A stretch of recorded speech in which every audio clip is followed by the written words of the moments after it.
की राष्ट्रीय करेंसी होती। हो सकता है कि बिटकॉइन के बारे में आप में से बहुत सारे लोगों ने नहीं सुना होगा और जिन्होंने सुना भी होगा उनमें से भी बहुत सारे लोग ये नहीं जानते होंगे कि ये कैसे काम करती है, बिटकॉइन होता क्या है। इसलिए आज हमने तय किया है कि हम दुनिया की सबसे मूल्यवान करेंसी का विश्लेषण आपके लिए करेंगे, क्योंकि इस करेंसी के एक सिक्के की कीमत आज की तारीख में करीब 45,000 रुपए है। ये अलग बात है कि ये सिक्का किसी को दिखाई नहीं देता, क्योंकि ये एक तरह का डिजिटल सिक्का है। आज हमने इस खबर के विश्लेषण का फैसला इसलिए भी किया है क्योंकि दुनिया में पहली बार बिटकॉइन के रूप में हुए लेन देन को एक भारतीय एजेंसी फ्रीज करने की तैयारी कर रही है। बिटकॉइंस का इस्तेमाल करके ड्रग तस्करों ने पैसे का लेन देन शुरू कर दिया है और अब इस लेन देन की रकम में से करीब 500 बिटकॉइंस को फ्रीज करने की तैयारी भारत के नारकोटिक्स कंट्रोल ब्यूरो ने कर ली है। हम आपको बता दें कि एक बिटकॉइन की आज की कीमत 45,000 रुपए है। इस हिसाब से जब्त की जाने वाली रकम होगी करीब 2 करोड़ 25 लाख रुपए। आप ये जानना चाह रहे होंगे कि आखिर ये बिटकॉइन है क्या, ये कैसे काम करता है और क्यों दुनिया भर के लोग बिटकॉइंस खरीदना चाहते हैं। हम इन सभी सवालों के जवाब आज आपको देंगे। बिटकॉइन दुनिया की पहली डिसेंट्रलाइज्ड क्रिप्टो करेंसी है जो खास तौर पर डिजिटल दुनिया के लिए बनाई गई है। बिटकॉइन का इस्तेमाल पूरी दुनिया में कभी भी और कहीं भी किया जा सकता है। बिटकॉइन के जरिए कोई भी व्यक्ति दुनिया में किसी भी दूसरे व्यक्ति को रकम भेज सकता है, पैसा भेज सकता है। और सबसे बड़ी बात यह है कि इसके लिए किसी बैंक या थर्ड पार्टी एजेंसी की मदद नहीं लेनी पड़ती। यानी आप जो भी पैसा किसी को भेजना चाहते हैं उस पैसे को सीधे अपने बिटकॉइन वॉलेट से दूसरे व्यक्ति के बिटकॉइन वॉलेट में ट्रांसफर कर सकते हैं। इस तरह से पैसा ट्रांसफर करने पर आपको सिर्फ 2.5 सेंट यानी करीब 1 रुपए 67 पैसे की फीस देनी होती है, जो कि बहुत ही कम है, मामूली है। दुनिया भर में इस वक्त लाखों लोग साधारण करेंसी की जगह बिटकॉइन का इस्तेमाल कर रहे हैं। अभी दुनिया में पैसों के कानूनी लेन देन के लिए बैंक्स का इस्तेमाल करना पड़ता है। यहां तक कि किसी देश में कितनी करेंसी का सर्कुलेशन होगा ये भी बैंक और वहां की सरकारें तय करती हैं। लेकिन बिटकॉइन एक ऐसी व्यवस्था है जिस पर किसी एजेंसी, बैंक या सरकार का नियंत्रण नहीं है। बिटकॉइन के तहत लेन देन सीधे 2 लोगों के बीच होता है। ये लेन देन, आर्थिक लेन देन पूरी तरह से एनक्रिप्टेड होता है, यानी ये पैसों के लेन देन का एक सुरक्षित और सुपर फास्ट तरीका है।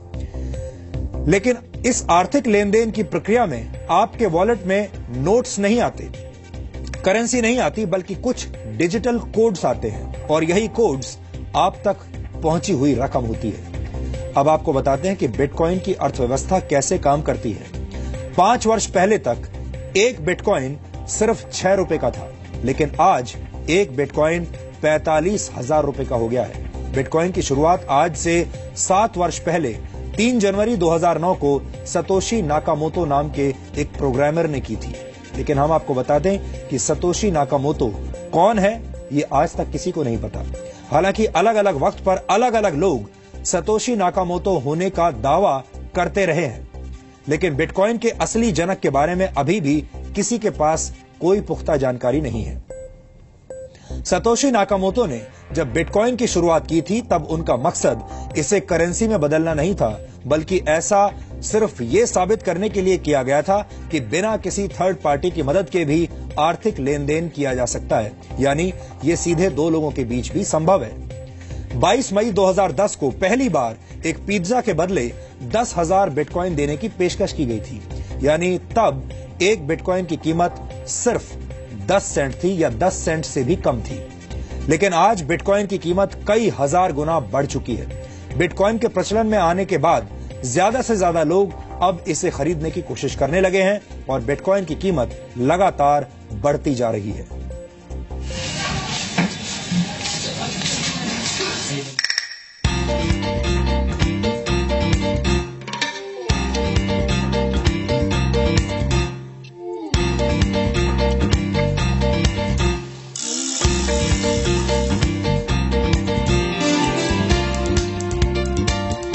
दुनिया में अलग अलग देश हैं, अलग अलग संस्कृतियां हैं, अलग अलग लोग हैं, अलग अलग भाषाएं हैं, अलग अलग खान पान और अलग अलग ताकतें। लेकिन पूरी दुनिया में एक चीज ऐसी है जो आपस में सबको जोड़ती है, और वो चीज है पैसा।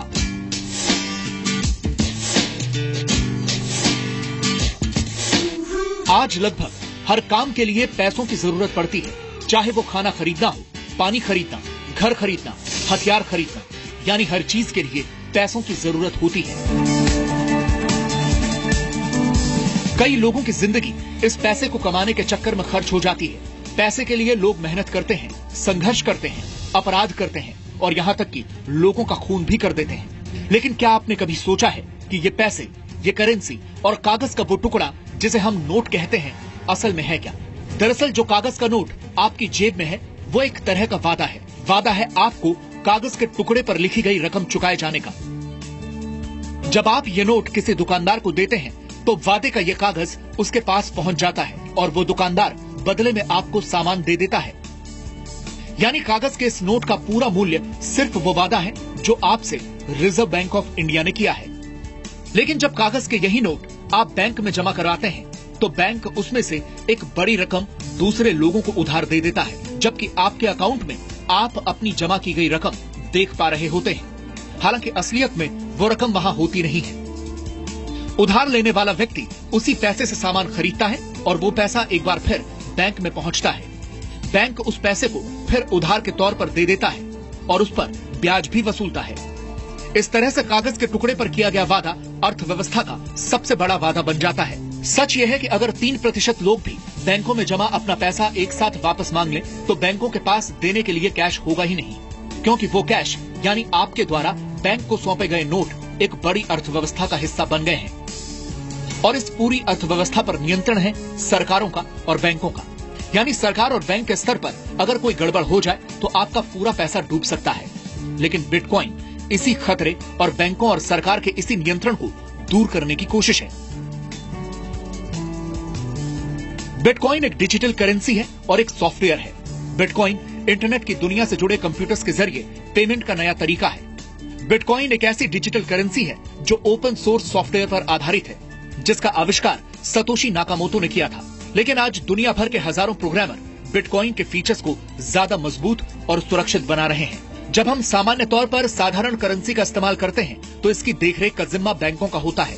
यानी पैसा कहां से चलकर इनके पास पहुंचा, इसका पूरा रिकॉर्ड बैंक अपने पास रखते हैं और इसके बदले में बैंक फीस के रूप में अच्छी खासी रकम आपसे वसूलते हैं। और बिटकॉइन पैसों के लेन देन के बीच से बैंक और मिडिलमैन को हटाकर इसे ज्यादा तेज और सुरक्षित बना देता है। अब सवाल यह है कि एक डिजिटल करेंसी के साथ तो काफी छेड़छाड़ की जा सकती है या फिर फिल्मों की तरह इसकी पायरेसी भी हो सकती है। तो इसका जवाब है कि ऐसा संभव नहीं है, क्योंकि सतोशी नाकामोटो के आविष्कार की खासियत यह है कि बिटकॉइन आम लोगों के बीच बंटे ब्लॉकचेन में भेजा जाता है। जैसे बैंक आपके पैसे का हिसाब प्लस और माइनस में रखते हैं, वैसे ही ब्लॉकचेन में हर एक बिटकॉइन का हिसाब रखा जाता है। यानी दुनिया में कहीं भी और कभी भी हुए किसी भी बिटकॉइन ट्रांजैक्शन का हिसाब हमेशा ब्लॉकचेन में मौजूद रहता है। और इस ब्लॉकचेन को सुरक्षित रखने वाले लोगों को भी लेन देन पर नजर रखने के लिए, ब्लॉकचेन को सुरक्षित रखने के लिए इनाम के तौर पर बिटकॉइन दिए जाते हैं, क्योंकि हर ट्रांजैक्शन को वेरीफाई किया जाता है और नेटवर्क इसका रिकॉर्ड रखता है। इसलिए इसमें धांधली नहीं की जा सकती। असीमित पैसा घोटालों को जन्म देता है, स्कैम्स को जन्म देता है और आर्थिक मंदी की वजह भी बनता है। किसी को नहीं पता कि इस वक्त दुनिया में कितने डॉलर्स हैं, लेकिन अगले 125 वर्षों के दौरान बनने वाले बिटकॉइंस की संख्या अभी से निर्धारित है। बैंक कई ऐसे लोगों को पैसे भी उधार देते हैं जिनका इरादा ये पैसे वापस करने का नहीं होता। ये लोग या तो खुद को दिवालिया घोषित कर देते हैं या देश छोड़कर चले जाते हैं और इसका खामियाजा आम आदमी को ही भुगतना पड़ता है। लेकिन डिजिटल करेंसी पर किसी सरकार या बैंक का नियंत्रण नहीं होता। ये एक ऐसी कंप्यूटर कोडिंग है जिसके साथ घोटाला भी नहीं किया जा सकता। ये नया ट्रेंड है और देखिए आने वाले समय में डिजिटल वर्चुअल करेंसीज का होने वाला है। बिटकॉइंस क्योंकि सर्वप्रमुख डिजिटल करेंसी है, लिहाजा उसकी लोकप्रियता और उसका प्रचलन और बढ़ चुका है। बिटकॉइन का सबसे ज्यादा इस्तेमाल रेमिटेंसेस के क्षेत्र में बढ़ रहा है। रेमिटेंसेस उस रकम को कहते हैं जो विदेश में काम करने वाले लोग अपने मूल देश में भेजते हैं। आपको बता दें कि रेमिटेंसेस हासिल करने के मामले में भारत दुनिया का नंबर 1 देश है। देश से बाहर रहने वाले भारतीयों ने 2015 में 4,62,000 करोड़ रुपए की रकम भारत भेजी थी। आमतौर पर यह रकम बैंक के जरिए या मनी ट्रांसफर एजेंसियों के जरिए भेजी जाती है और बैंक्स और एजेंसीज रकम ट्रांसफर करने के लिए 5% से 30% की फीस वसूलते हैं। पूरी दुनिया में मनी ट्रांसफर पर औसतन 10% का चार्ज लगता है। यानी जो रकम हर साल भारत से बाहर रहने वाले भारतीय अपने घरों में भेजते हैं, उसमें से औसतन 46,000 करोड़ रुपए इस फीस के रूप में चुकाए जाते हैं। ये बहुत ही सेंसिटिव चीज है और बहुत ही सेंसिटिव चीजों पे इस्तेमाल होता है, तो इसलिए इसकी जो मैकेनिज्म है और जो लोग इसको हैंडल करते हैं वो हाईली सोफिस्टिकेटेड संस्थाएं होते हैं। ये सामान्य करेंसी के पैरेलल काम करने वाली करेंसी है, जिसका इस्तेमाल दुनिया में हर दिन बढ़ रहा है। दुनिया की हजारों कंपनियां अब पेमेंट के लिए बिटकॉइन को स्वीकार कर रही हैं। आप फोन खरीदने से लेकर होटल बुक कराने, कार खरीदने, इलेक्ट्रॉनिक आइटम्स की खरीदारी और यहाँ तक कि कॉफी खरीदने के लिए भी बिटकॉइन का इस्तेमाल कर सकते हैं। लेकिन ऐसा नहीं है कि बिटकॉइन के साथ खतरे नहीं हैं। सरकार का नियंत्रण न होने की वजह से इस करेंसी की वैल्यू ऊपर नीचे होती रहती है। लोग गलत कामों के लिए प्रतिबंधित वस्तुएं खरीदने के लिए भी बिटकॉइन का इस्तेमाल कर रहे हैं और दुनिया भर की कई सरकारें और बैंकर्स इसे कानूनी मान्यता देने के लिए भी तैयार नहीं है। लेकिन बिटकॉइन का सारा हिसाब किताब इंटरनेट पर मौजूद रहता है, यानी बिटकॉइन काले धन की समस्या को भी समाप्त कर सकता है और पैसों के लेन देन में नई तरीके की पारदर्शिता ला सकता है। ब्यूरो रिपोर्ट, जी मीडिया।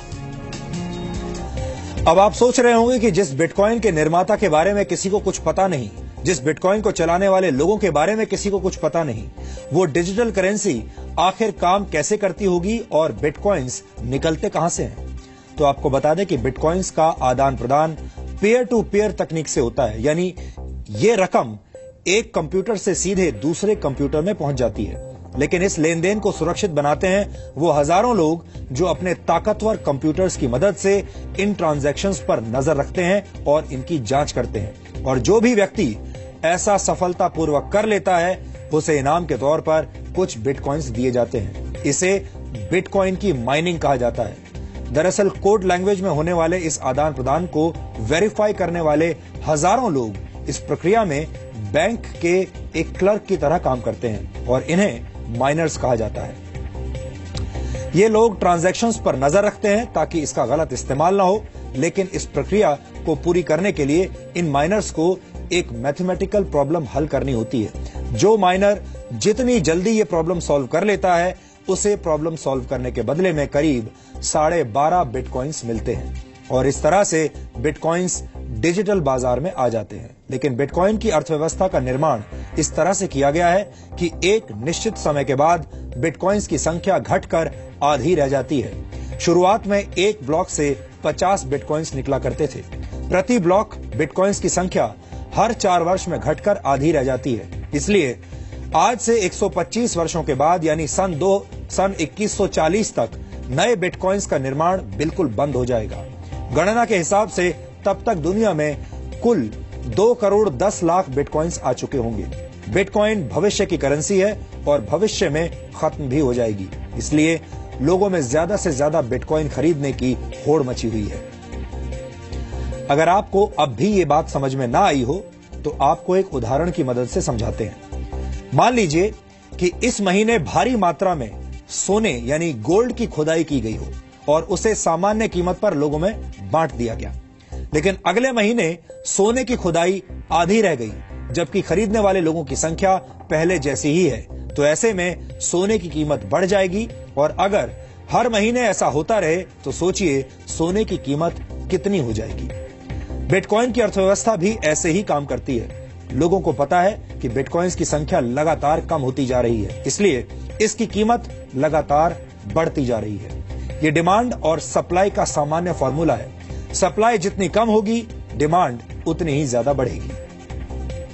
भारत में सन 2015 में एक बिटकॉइन की कीमत 14,000 रुपए थी, जबकि मई 2016 में यह बढ़कर 30,000 रुपए प्रति बिटकॉइन हो गई और आज के रेट के हिसाब से एक बिटकॉइन की कीमत करीब 45,000 रुपए है। एक अनुमान के मुताबिक सन 2018 तक एक बिटकॉइन की कीमत करीब $10,000 तक जा सकती है, यानी आज के करेंसी रेट के हिसाब से 6,68,000 रुपए। दुनिया की बड़ी बड़ी कंपनियां बिटकॉइन की व्यवस्था में निवेश कर रही हैं, क्योंकि ज्यादातर लोग मानते हैं कि बिटकॉइन भविष्य की अर्थव्यवस्था है और आगे चलकर आज के नोटों की अहमियत कम हो जाएगी।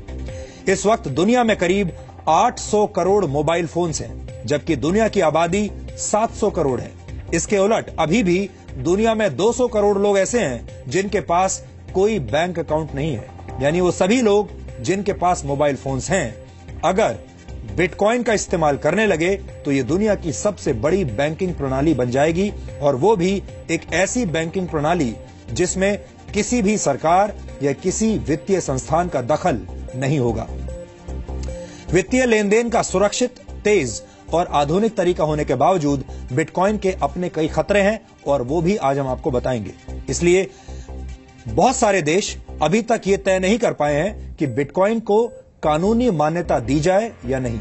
इसके अलावा एनक्रिप्टेड होने की वजह से ड्रग्स और हथियारों की तस्करी करने वाले माफिया और दूसरे आपराधिक तत्व भी वित्तीय लेन देन के लिए बिटकॉइंस का इस्तेमाल कर रहे हैं, जो कि खतरनाक है। बिटकॉइंस का बढ़ता इस्तेमाल देखकर कहा जा सकता है कि आने वाले कुछ वर्षों में दिवाली की शाम को होने वाली लक्ष्मी पूजन का तरीका भी हो सकता है बदल जाए, और तब शायद लोग अपने कंप्यूटर्स और मोबाइल फोन्स पर बिटकॉइन के वॉलपेपर्स लगाकर उसकी पूजा करने लगे।